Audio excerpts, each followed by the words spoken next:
Պարոն Առաքելյան, բարև ձեզ, շնորհակալ եմ, որ համաձայնեցիք մի քանի հարցի հետ կապված ձեր գնահատականը ևս տալ։ Արդեն օրեր շարունակ Մանեթ Հանդիլյանը Ազատության հրապարակում հացադուլ է հայտարարել ի աջակցություն Ռուբեն Վարդանյանի և մյուս ռազմագերիների, ովքեր խոշտանգվում են Բաքվի բանտերում։ Սարսափելի հայտարարություններ են հրապարակում, թե ինչ խոշտանգումների են այս մարդիկ ենթարկվում։ Ես կխնդրեմ ներկայացնեք ձեր գնահատականը, ի վերջո այսպիսի ծայրահեղ քայլերի դիմելը ինչ արդյունք կտա, ինչ ակնկալիքներ ունեք։ Հայտնի է, որ Ռուբեն Վարդանը արդեն 21 օր է հացադուլ անում և իր ուղղարձողված է առաջին հերթին միջազգային հանրությանը, որպեսզի ուշադրությունը Սևեռան Բաքվում տեղի ունեցող վայրագություններին։ Թեև էական փոփոխություն չկա, սակայն փոքր անդրադարձեր և փոքր քայլեր հնարավոր է տեղի ունենալ, մասնավորապես քանի օր առաջ Ավրորայի հավակնորդներից մեկը հայտարարեց, որ կմեկնի Բաքու մասնակցելու դատավարությանը, իհարկե Ադրբեջանի բռնապետական ռեժիմի պայմաններում դեռևս հայտնի չէ, արդյոք այդ հնարավորությունը կլինի թե չէ։ Մյուս կողմից Հայաստանի իշխանությունների այս տոտալ լռությունը ուղղակի խայտառակություն է, սա բացահայտ աջակցություն է Բաքվի վայրագություններին։ Ես ներողություն, եթե կարելի է, եթե հասցրել եք ուղղակի հետևել, Գյումրիում էր այս հանգստյան օրերի Նիկոլ Փաշինյանը, այսօր էլ վաղ առավոտից աշխատանքային օրով 10 րոպեն մեկ ինչ որ այ ուզուրպատորներ, այլ չգիտեմ ինչ գրառումներ է անում խայտառակ։ Այդ Նիկոլ Փաշինյանի եւ իր թիմի ոճն է, այսինքն Facebook-յան այդ գրառումներով իրենց օրը անցկացնեն, որովհետև ակնհայտ է, որ օրվա ընթացքում, որ նշում եք աշխատանքային ժամին, որևէ զբաղմունք չունեն, որևէ անելիք չունեն, այսինքն այն մարտահրավերները, որ երկրի առջև ծառացած են, այս մարդկանց չեն հետաքրքրում եւ այս մարդիկ պարապությունից ամբողջ օրը Facebook-ում կամ ստատուս են գրում կամ TikTok են թերթում, հետեւաբար զարմանալի չէ այս վարկագիծը Նիկոլ Փաշինյանի եւ իր թիմակիցների եւ այն ողբերգությունը, որ մենք ունենք եւ ցավոք այդ ամենը շարունակում է, որովհետեւ Ադրբեջանի կողմից հակահայ քաղաքականությունը որովհետեւ այդտեղ չի դադարում, նոր պահանջներ,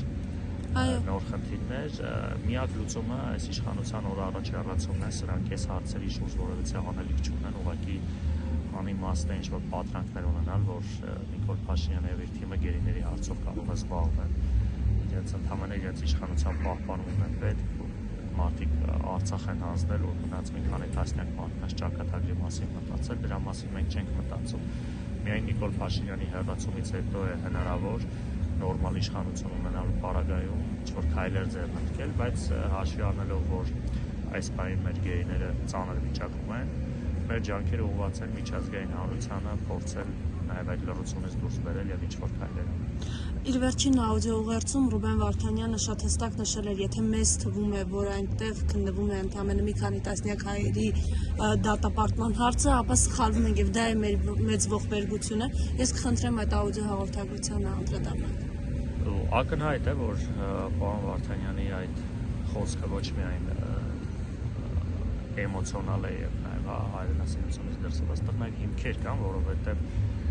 այն դատավարությունը, որ տեղի ունենում, եթե նայում ենք այդ կեղծ մեղադրանքները, դրանք վերաբերվում են փաստացի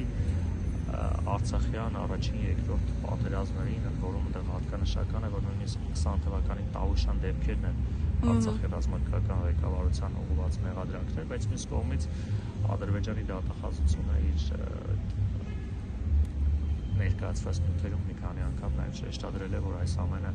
Հայաստանի տարբեր ժամանակների իշխանությունների կողմից է կազմակերպվել Արցախում տեղի ունեցած ռազմական գործողությունները, հետեւաբար այս ամենը Հայաստանի Հանրապետության դեմ մեղադրանքներ են եւ ես չեմ բացառում, որ ի վերջո այս կեղծ դատավարությունից հետո, երբ որ այս մեղադրանքները կդառնան այդքան դատավճիռ, մի օր այս ամենը միջազգային դատարաններում հերթական լծակը, հերթական ճնշումն է լինելու Հայաստանի նկատմամբ, այնտեղ կա մոտ 60 միլիարդի վնասի իբր թե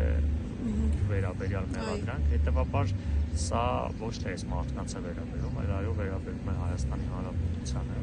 եւ Հայաստանի արտգործնախարարությունը այս լռությամբ փաստացի առնվազն ընդունում է, որ այս ամենը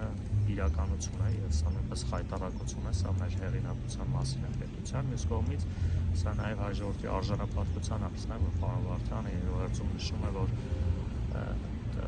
անտարբերությունը ամենամեծ մեղքն է, որովհետեւ այն պայմաններում, ինչ պայմաններում որ գտնվում է Ռուբեն Վարդանը եւ մեր հայրենակիցները, ուղղակի մղձավանջ է, վստահ եմ, որ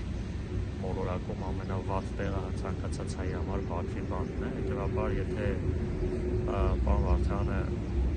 կամք եւ վճռականություն է շարունակում դրսեւորել եւ ուղղաձով ցույց տալ, որ պետք է պայքարենք մեր արժանապատվության ուժեղ պետություն ունենալու համար, հուսով եմ, որ մեր հասարակությունը այդ անտարբեր եւ կոտրված վիճակից դուրս կգա եւ հավաքական իմաստով հնարավորություն ունենանք առաջինը ձևավորել նորմալ իշխանություն, որը Հայաստանը կտանի դեպի զարգացում։ Քել ձեր խոսքում նշեցիք, որ առաջնահերթությունը այս իշխանությունից ազատվելն է, որպեսզի մենք կարողանանք ռազմագերիների հարցը եւ շատ ու շատ հարցերում գոնե դրական դինամիկա արձանագրել։ Եվ այս փուլում ինչու չի ստացվում այդ միասնականությունը, ինչու գոնե ռազմագերիներ ախր պատկերացնելը եւ այն հայտարարությունները, որ գայս են թե ինչ խոշտանգումներ են այս մարտիկ ենթարկում, եւ ի վերջո Հաջիևը հայտարարում է, որ այլևս Ադրբեջանը Հայաստանից պահանջում է ճակերտներում ռազմական հանցագործների, այսինքն Արցախում ոտք դրած յուրաքանչյուր սկզբում երևի ըստեյության տղամարդկանց եւ այլ ասելու է նաեւ պատերազմի մասնակիցներին իրենք պահանջում են իրենց հանձնել։ Ակնհայտ է, որ այո, փաստացի այդ տեսանկյունից եւ Արցախում բնակվող մեր 150,000 քաղաքացիները եւ մարդիկ, ովքեր Արցախում աղել են, ապրել են, աշխատել են, ես սկսել եմ աշխատել Արցախում, այսինքն ակնհայտ է, որ այն հոդվածները, որ դրված է առնվազն այդ իրենց ասած է ապօրինի սահմանահատում եւ այլն, Հայաստանի Հանրապետության բնակության մեծ մասը այդ հոդվածի տակ, այսպես ասած, կարա մեղադրվի եւ այս ուղղությամբ էլ այո պետք է համախմբվի։ Ինչ վերաբերում է քաղաքական դաշտին, ոչ միայն այս հարցով այդ մասով ցավոք քաղաքական ուժերը տարբեր մոտիվացիաներ, տարբեր օրակարգեր ունեն անընդհատ ինչ-որ քննարկումների, քննադատությունների ցավում եմ, մյուս կողմից էլ բայց այսօր մեր համար մեկ հարցը ռազմագերիներն են ըստ էության եւ դրան հասնելու համար պետք է ես հակված չեմ մտածելու, որ քաղաքական դաշտում այդ մեծ համախմբումը շատ մեծ հավանականություն ունի, բայց մյուս կողմից այն ուժերը, այն հատները, ովքեր պատրաստ են վերցնել իրենց վրա պատասխանատվություն, այդ առաջնորդությունը պետք է վերցնեն։ Այս հարցը մենք բարձրաձայնել ենք այնքանով, ինչքանով համարում ենք մեր պարտականությունը որպես հայ, որպես այս հարցով մտահոգ, բայց ամենևին առաջնորդության խնդիր չկա, բոլոր այն ուժերը, բոլոր անհատները, որտեղ տարբեր ակցիաներ, տարբեր միջոցառումներ, մեր հայրենակիցներից մեկն էլ ՄԱԿ-ի գրասենյակի դիմաց է ացադուլ անում ուղղակի իր կամքով, հետևաբար յուրաքանչյուրի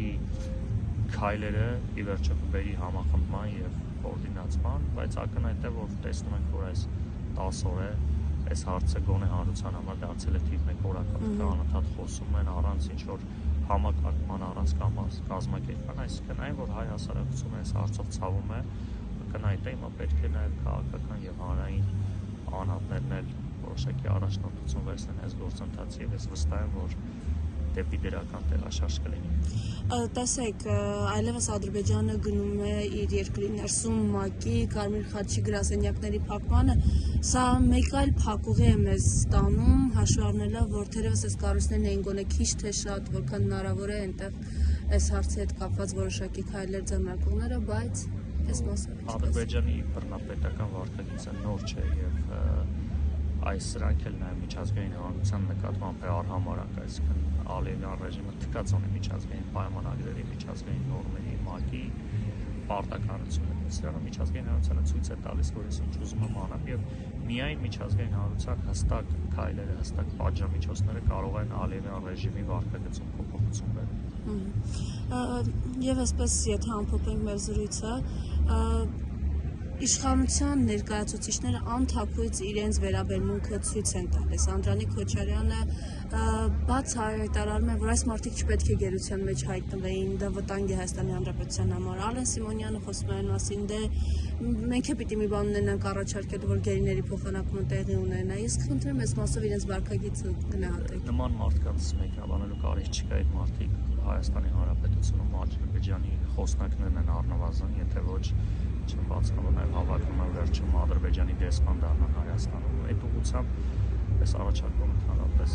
այդ մարդկանց պետք է արհամարել, որ այդ բայց իրենք փորձում են հանրային կարծիք ձևավորել իրենց այս խոսույթով։ Լրագրողները հանրությունը արհամարել, որ նրանց խոսույթը չտարածվի, բայց հասարակության վերաբերմունքը այդ մարդկանց նկատմամբ ակնհայտ է։ Իրենց խոսույթը ադրբեջանական մեդիան ավելի է շատ տարածում, քան Հայաստանում է տարածվում, դրանով ամեն ինչ ասված է։ Շնորհակալ եմ։